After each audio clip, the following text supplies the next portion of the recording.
Good day mga kadidyo. Ang ibig sabihin ng didyo, Davao de Oro.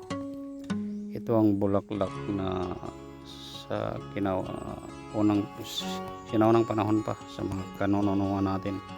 Ito ang bulaklak na tinatanim sa paligid ng bahay.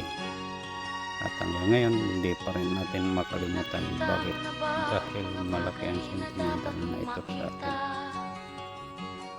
Pag dito ka sa probinsya, ito karamihan ng makikita mo at hindi kailanman mawawala nito. Ang tawag sa karamihan dito ay San Francisco. Ito ang advantage pag dito ka sa bundok, pag dito ka sa probinsya, dahil malamig ang simoy ng hangin, malinaw ang paningin mo sa paligid, lalo na sa iyong isipan.